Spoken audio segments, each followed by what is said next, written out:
Pemirsa, terima kasih Anda masih bersama dengan kami di Inspirasi Sukses bersama Kasar Manajemen. Tadi ada yang sempat saya sampaikan kepada Kilan dan harus dijawab sama Kilan, apakah kemudian orang yang mau berbicara itu harus mempersiapkan dengan sangat-sangat siap terlebih dahulu baru dia bicara. Nanti lama dong. Gimana Kilan? Sebenarnya enggak itu juga sih, tapi harus tahu message-nya apa sih yang mau disampaikan. Terus cara ngomongnya gimana, jadinya nggak menyakiti orang lain gitu kan. Kadang cara kita berpikir, cara orang berpikir itu beda gitu. Jadi ketahui dulu message-nya apa, tujuannya apa, terus kepada siapa mereka berbicara gitu, dan di mana mereka berbicara supaya tidak menyakiti sih gitu. Oke, berarti lagi-lagi ya kita harus tetap perhatikan orang yang kita ajak bicara. Apakah memang kemudian bagaimana sih cara kita nggak takut nih untuk menghadapi orang lain, Kang Edvan? Ya, kita harus tahu dulu rasa takut itu muncul karena apa. Contoh, ada seseorang yang takut dengan ular, tapi ada juga yang berani dengan ular. Apa bedanya? Ternyata orang yang berani dengan ular, dia terbiasa bermain dengan ular. Dia memelihara ular, setiap hari dia memang ketemu ular, misalnya ini kalau ular contohnya ya. Artinya apa? Ya dia takut karena dia tidak terbiasa. Tapi si temannya, dia berani karena pertama dia terbiasa, dia tahu bagaimana cara memegang ular misalnya, dia tahu bagaimana mengendalikannya, dia tahu bagaimana menangkapnya, dia tahu ilmunya. Artinya apa? Seseorang takut karena dia tidak tahu ilmunya. Seseorang takut berbicara di depan umum karena dia tidak menguasai ilmunya. Bagaimana caranya biar berani? Kuasai ilmunya. Kuasai ilmunya. Tapi kan ini masalahnya yang kita hadapi adalah orang. Artinya manusia yang tentu kita tahu itu sangat dinamis sekali ya. Jadi berbeda-beda. Oke, kita bisa bicara saat ini seperti Kilan taruhlah yang dihadapi Bapak Ibu. Oke, sudah hafal semua materinya. Kemudian dia harus bertemu pada anak-anak yang semuanya tentu berbeda. Ini bagaimana mempersiapkan? Nah, semua itu ada ilmunya.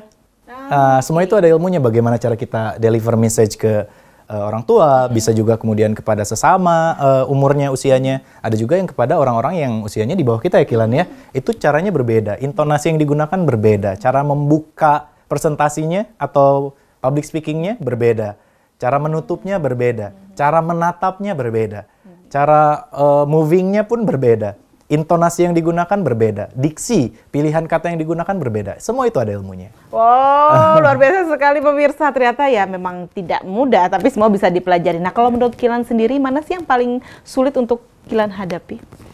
Sebenarnya yang paling sulit untuk dihadapi adalah materi sih. Materi. Jadi terkadang kita harus berbicara tentang hal-hal yang kita nggak tahu gitu. Jadi harus belajar lagi, harus struggling lagi gitu. Dan yang kedua, rasa percaya gitu. Jadi nggak semua orang memiliki rasa percaya bahwa dirinya itu pantas untuk berbicara depan umum.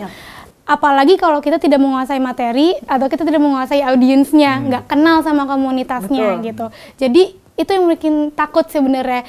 Duh, gimana ya? Mereka percaya nggak ya sama kita atau enggak? Emangnya aku pantas untuk berbicara di sini? Seperti itu sebenarnya menghilangkan rasa takut itu sih, dan harus percaya bahwa kita ada di sini, kita berdiri dan berbicara karena kita dipercayai. Dan apa yang kita sampaikan adalah hal-hal yang positif. Berarti kita harus percaya sama diri kita sendiri dulu gitu ya Kilan ya. Tapi bagaimana kemudian ketika ada orang-orang yang pastilah setiap audiens itu menampilkan respon yang berbeda-beda ya.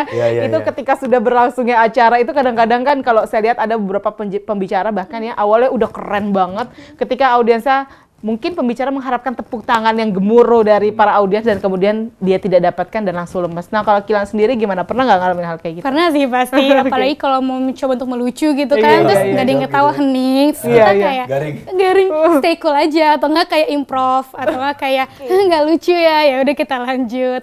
Pede aja sih sebenarnya. Tapi menumbuhkan rasa pede Kilan itu untuk waktu yang sangat cepat bagaimana Kilan? Balik lagi kepada percaya gitu, percaya pada diri sendiri, yang apa yang kita sampaikan tuh positif. Jadi kalau orang lain menganggap remeh atau nggak penting, ya itu it's their loss gitu loh. Kita hanya menyampaikan untuk sharing gitu. Jadi ya fokus kepada apa yang kita mau sampaikan aja daripada apa yang orang lain respon kepada kita sih sebenarnya. Nah Kang Edvan, apakah kemudian ketika tadi ya kita harus menerima nih audiens yang memiliki respon berbeda-beda. Nah kemudian apakah kita kemudian harus menurunkan standar harapan kita atau menurunkan ekspektasi kita gitu? Begini, kita harus memahami dulu bahwa ketika kita tampil di depan mereka, ketika kita berbagi, sharing atau mengajarkan sesuatu kepada mereka, tujuan kita adalah memberi manfaat untuk mereka. Jadi kita sebetulnya tidak perlu lagi mempedulikan apakah mereka suka atau tidak. Ini ketika kita tampil ya, biar kita fokus Sudah ya. Tampil ya, biar fokus benar. Kemudian apakah mereka suka dengan diri kita atau tidak, nggak masalah. Yang penting kita memberikan manfaat buat mereka. Jadi mereka suka atau tidak, sebetulnya mereka tetap mendapatkan sesuatu dari kita. Dan jadilah orang yang terus menebarkan manfaat itu. Dan urusannya adalah balik lagi dengan Allah gitu. Jadi yang penting kita sudah bermanfaat, menyampaikan kebaikan, menyampaikan ilmu, sharing. Mau mereka suka nggak suka itu urusannya udah dengan Allah gitu. Jadi nggak usah grogi gitu ya, pede aja. Kebanyakan orang berharap pujian dari manusia. Itu yang membuat akhirnya orang nggak pede di depan umum. Jadi ketika tampil itu pengennya itu semua tepuk tangan, kemudian dipuji, dihargai, dan lain-lain yang tentunya kita tidak bisa mengendalikan itu gitu. Nah, pengalaman saya ketika kita berharap seperti itu kepada penonton atau peserta seminar misalnya, yang terjadi adalah justru tidak sesuai dengan harapan kita. Tapi ketika kita tampil lepas, kita nggak ngarepin lagi pujian dari manusia, melainkan hanya ingin diakui oleh Allah gitu ya, kebaikan kita, kebermanfaatan kita, tampilnya kita tuh lepas banget. Kita sharing lepas, kita nggak mikir lagi mereka suka atau enggak. Mereka pun yang tadinya moodnya jelek, misalnya lagi bete, kan ketika kita muncul pertama ke panggung tuh ada yang bawa masalah masing-masing ya, dari macam-macam kan, mereka tuh macam-macam gitu. Tapi ada juga yang antusias. Nah, caranya adalah fokuslah pada orang-orang yang melihat kita dengan antusias. Nah, itu salah satu caranya. Itu poinnya, luar biasa sekali. Ini juga, jadi di sini saya ikut-ikutan belajar nih pemirsa, pasti semua pemirsa juga langsung dengerin. Gimana ya, karena kan kadang-kadang kita juga pengen jadi orang yang didengerin sama orang lain. Pasti apa yang kita ungkapkan ini pasti inginnya bermanfaat, apalagi bisa mempengaruhi orang lain. Nah, tadi setelah berbicara, kemudian mempengaruhi, apakah setiap pembicaraan kita ini bisa mempengaruhi orang lain? Syaratnya seperti apa, Kang Ed? Nah, jadi sebetulnya itu ada beberapa level pembicara ya. Pembicara itu ada yang mulai hanya memberikan informasi, to inform. Ada juga yang kemudian level-level berikutnya kita skip saja karena nanti saya akan jelaskan melalui slide, hingga yang tingkat paling tinggi adalah to influence, mempengaruhi ya, yang membuat orang action. Nah, yang tadinya nggak mau jadi mau. Ya, ada juga sebelum itu ada to convince, untuk meyakinkan. Yang tadinya nggak yakin jadi yakin. Nah, jadi itu ada level-levelnya dan nanti kita akan bahas. Nah kalau level-level itu sendiri, Kang Irfan, apakah ditentukan dari kualitas si pembicara atau melihat audiensnya juga? Kualitas bicara kita sebetulnya ditentukan oleh kualitas diri kita. Karena teko tidak akan mengeluarkan isi teko. Jadi apapun yang diucapkan oleh seseorang itulah yang berada di dalam dirinya begitu. Artinya apa? Kalau kita ingin menjadi pembicara yang baik, maka jadilah pribadi yang baik. Gitu. Itu yang pertama. Yang paling penting itu adalah dimulai dari diri kitanya sendiri. Karena apa? Banyak orang pribadinya tidak baik tapi memaksakan jadi pembicara, yang keluar kadang nggak sengaja kata-kata negatif yang sering dia ungkapkan, pikiran-pikiran negatif yang sering kali dia ungkapkan. Karena kalau udah di depan tuh, ya sebetulnya yang memainkan peranan lisan kita itu alam bawah sadar gitu. Jadi seriously? Iya, sesuatu yang sering kita ucapkan, sering kita lakukan, itu yang akan kita sharing tuh. Bahkan terkadang kita nggak mikir dulu Kilan ya, udah ngalir aja. Nah, bayangin kalau kebiasaan kita yang nempel di alam bawah sadar itu hal-hal yang negatif. Nah, makanya banyak stand up komedian yang kebablasan gitu ya. Akhirnya ya berujung jadi sebuah masalah. Mungkin tuh kesehariannya dia juga tidak melatih diri. Berarti ini jadi tantangan juga untuk Kilan ya. Kilan ketika mulai menjadi seorang pembicara, apalagi di usia muda, pasti mendapatkan hambatan yang mirip-mirip lah ya dengan Kang Irfan. Orang nggak percaya, sotoy, siapalah dia gitu kan. Sok tua lagi. Ini gimana menghadapinya, Kilan? Iya, sering sih sebenarnya, apalagi kalau komunitas isinya yang lebih tua gitu kan. Pas, ya kita panggil pembicara kita, yang datang ngekunyuk kecilnya. Terus kayak, semua kayak, ini siapa gitu. Sebenarnya untuk menghadapi orang yang underestimate kita tuh, kita buktikan sih. Kita buktikan bahwa kita hadir di situ for a reason.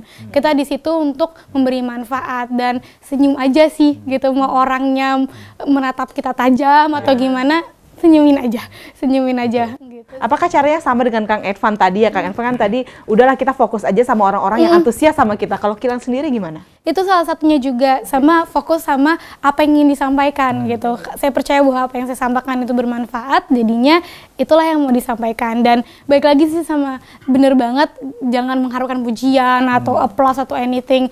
Ikhlas aja jalaninnya, ikhlas untuk sharing, ikhlas lepas aja. Itu beda ya rasanya dengan mengharapkan satu pujian yang luar biasa dari audiens kita gitu, sama ikhlas aja beda, Kang Irfan.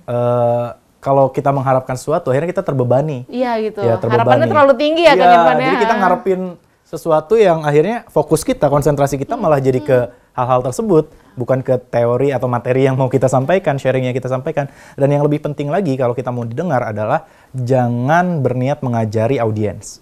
Nah, kalau kita udah niat ngajarin audiens, karena ngilangin itu gimana tuh? Itu kan suka nggak sadar diri ya. Niatnya itu sharing. Biasakan untuk berbagi. Dan dari awal biasanya kalau audiensnya lebih dewasa, lebih tua usianya, saya selalu bilang bahwa hari ini Pak Ibu, saya bukan akan mengajari Anda. Tapi saya akan berbagi kepada Anda sekalian. Bukan berarti saya lebih pintar, tapi mudah-mudahan ilmu sedikit yang saya miliki bisa bermanfaat. Nah, misalkan kalimat-kalimat seperti itu di awal pembuka. Karena public speaking itu kalau diibaratkan lebih seperti pesawat. Apa itu? Terasa ketika take off dan landing. Nah, jadi terkadang kalau kita openingnya udah bagus, ya itu ringan tuh. Di tengah masukkan kontennya ringan gitu. Dan kemudian walaupun di tengahnya jelek, tapi closingnya bagus, misalnya landingnya enak nih, itu yang akan diingat gitu. Itu yang akan diingat oleh orang lain. Jadi kadang saya kalau udah presentasi, ya jelek. Tapi masih ada harapan nih, great closing, amazing closing. Closingnya harus bagus gitu. Kalau closingnya udah bagus, mereka suka, mereka terpana, mereka akan lupa tuh yang di tengah-tengahnya ya, kejelekan, kesalahan saya di tengah-tengahnya. Ada di sisi gitu. tengah-tengahnya itu ya. Jadi yang penting adalah kita harus siap mental, itu yang paling utama. Dan yang kedua adalah jangan berharap penilaian manusia. Sebenarnya siapa sih yang memerlukan seni bicara tersebut? Semua profesi kiranya. Semua profesi. Iya. Karena di sini mungkin masih banyak orang-orang yang belum menyadari bahwa seni bicara itu diperlukan oleh dirinya sehingga mereka nggak mau belajar. Taruhlah misalnya yang tidak berhubungan langsung, artinya kalau seorang presenter misalnya memang sangat membutuhkan ilmu tersebut. Butuh, gitu, tapi kameramen nggak butuh misalnya, atau mungkin editor nggak merasa butuh karena mereka nggak langsung bicara. Yeah. Bagaimana meyakinkannya, Kak? Ilmu public speaking itu bukan hanya ketika berbicara di depan banyak orang ya Kilan ya, tapi juga ketika by person atau one by one, satu ketemu satu orang gitu. Nah itu pun dibutuhkan bagaimana agar kita tidak menyinggung, bagaimana agar kita merasa dihargai. Bahkan kalau Nabi Muhammad sendiri, sallallahu alaihi wasallam, beliau selalu ketika ada orang nih, dia sharing, orang ketemu dia, orang tersebut selalu mengatakan, saya merasa menjadi orang yang paling penting di hadapan Rasulullah. Oh, Masya Allah. Saking hebatnya public speaking beliau ya. Jadi beliau emosinya luar biasa, kecerdasan emosinya, kemudian menghargai, memuji, dan ya seperti itu. Oh, luar biasa pemirsa. Ini jadi poin juga. Jadi banyak sekali yang harus kita catat nih ya di episode kali ini, karena ternyata public speaking yang semula kita yakinkan hanya berguna bagi mereka yang memang bekerja di bidang-bidang komunikasi, tapi ternyata tidak. Ini sangat-sangat berguna bagi kita untuk mengaruhi kehidupan kita sehari-hari pemirsa. Nanti sesaat lagi kita akan bersama-sama menyaksikan sharing Kilan Umara. Usai jeda berikut ini tetap di Inspirasi Sukses bersama Kausar. Marketing, spiritual, culture building, MC, outbound, dan story.